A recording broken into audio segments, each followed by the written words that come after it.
Good morning. My name is Tom. I come to you from the Rustic log cabin in Northern Maine. Welcome to my trapping shop today.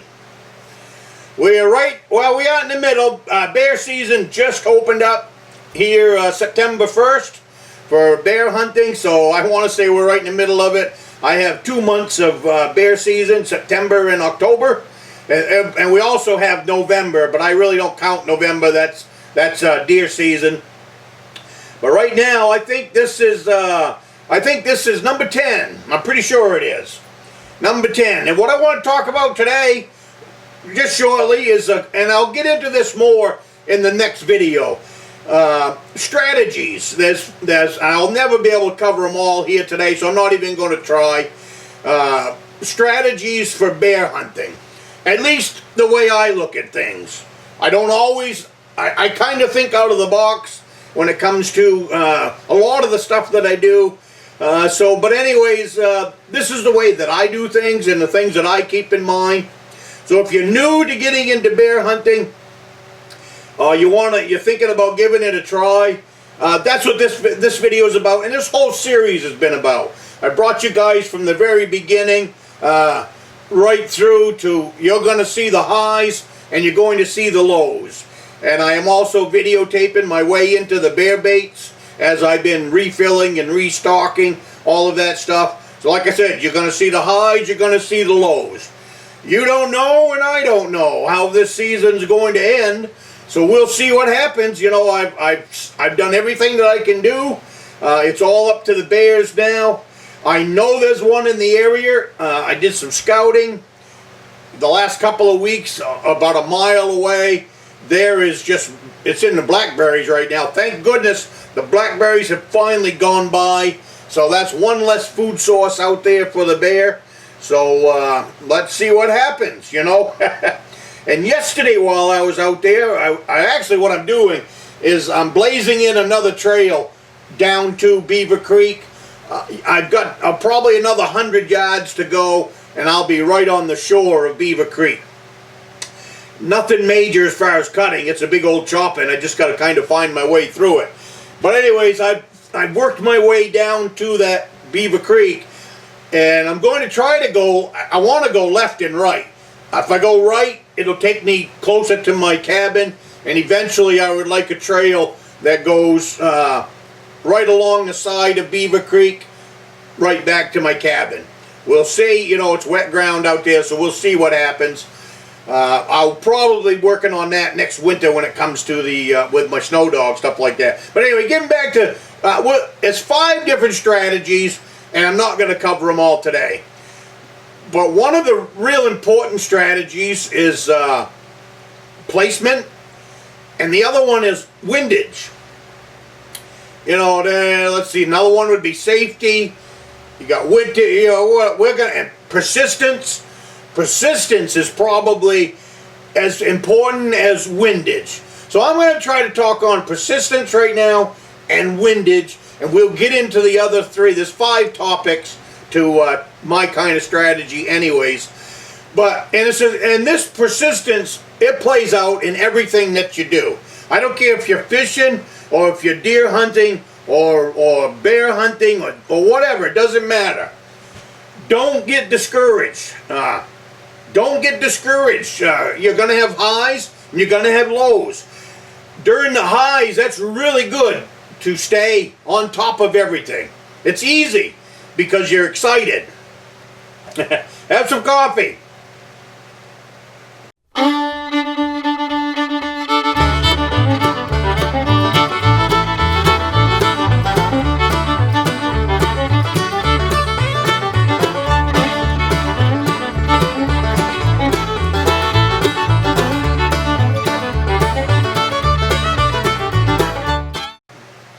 But it's easy to stay excited when everything's going your way.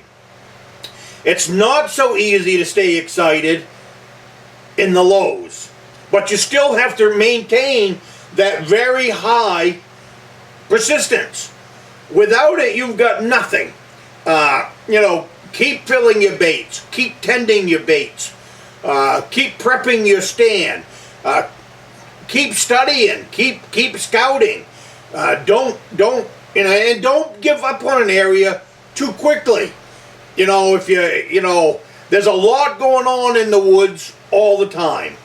You've got raspberry season, you've got blackberry season, you've got hot temperatures. With the cooler temperatures, I'm expecting the bears to start to move a little more. Today is really, the last couple days have been really nice days here in the state.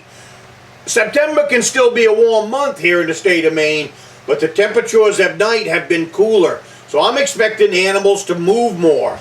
Same thing with the deer and all of that. During that hot spell, there wasn't a whole lot of deer tracks in the mud on my way in. We get these cool days, things are starting to liven up. Everything from coyotes, I'm seeing more coyote sign with the cooler temperatures. I'm seeing the bear had just been leveling the blackberry patch. That's roughly about a mile from my stand. And literally he has been taking down 20 foot by 20 foot circles of blackberry patches. Just leveling them. What he's doing is biting them off roughly about a foot off the ground. And I'm sure what he's doing is biting it off and then laying it on the ground and then picking the berries that way. Because it's a 20-foot circle. and it's here's one, there's one, here's one, there's one. You start doing a little bit of scouting and you're just finding these big circles. So I've also, up at the other cabin, I found smaller circles. So I'm studying this, how they attack the blackberry patch. And I got a feeling of this big 20-foot circle, because there's big trees. There's trees that big around that are bent right over, where I would imagine the blackberries bushes were growed up into the trees, and they're just pushing them over. And I'm sure it's to get to the blackberry wood, the blackberry vines that are entwined with those trees. And up at the other cabin, I found a small circle where the raspberry bushes had been chopped off the same way. But I'm wondering if the smaller circles represent a smaller bear, or if the bigger circles represent a bigger bear. So I'm still, learn, scout, skill. It never stops. If you're 20 years old, don't think when you hit 30 you're going to know it all. I am knocking on the door of 60 years old, and I still learn something every single day about deer hunting, bear hunting, regardless. Just get out there, get your boots on the ground, and go check out what the animals are doing. That's what I do, and it's one of the reasons I spend so much time in the woods. It's just a fun thing for me to do. I cannot imagine the day coming that I won't be able to do this stuff. So we'll see what happens in the long run. But be persistent and be on top of what you got going on out there. Don't let this bear bait, if you're new to getting into bear bait, don't let that bear bait run out. Just because, or don't let it turn sour on you. If you're bringing out bread and stuff like that, bread and cooking oil, which is where most people around here start anyways, if you're bringing out that bread and it turns moldy, clean it out. Dig it out of the barrel and throw it out in the woods and put in some fresh bait. Same thing if you got your bait on the ground in a log crib. If it's been raining, like we've been getting a ton of rain here for the last week and a half, all of my bait is in enclosed barrels, so it's staying really good. But if your bait is in a log crib on the ground or in a hole with logs over it, and you see it's all mushy and just plain old and nasty, shovel it out, put in some fresh bait, and keep it going that way. The bears are like you. You don't like to eat nasty food, neither do the bears. So be persistent in your hunting and in maintaining your baits. That's probably the best tip that I can give you, is make sure that bait site stays fresh. And the same thing, like you see me in my video, I have a wick. Every time I go in there, I re-grease that wick. And if I got bacon grease with me, I put bacon grease on top of the bucket, and then I shoot it back up in the air 30 feet. And I keep that wick fresh.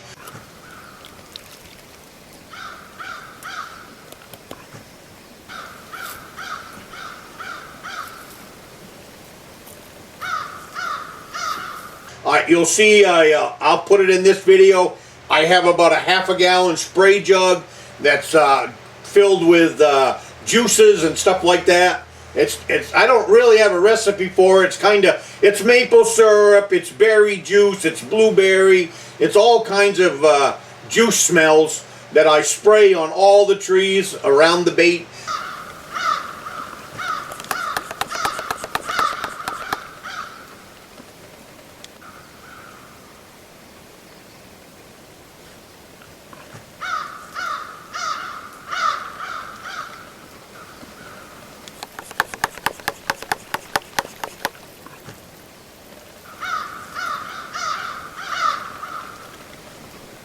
See how much the coons have stolen, I guess.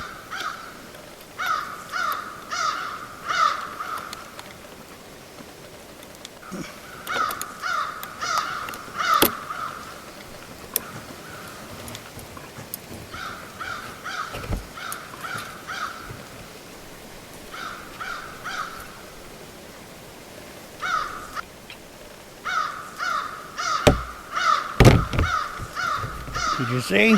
A lot of bees.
Ain't that a pain?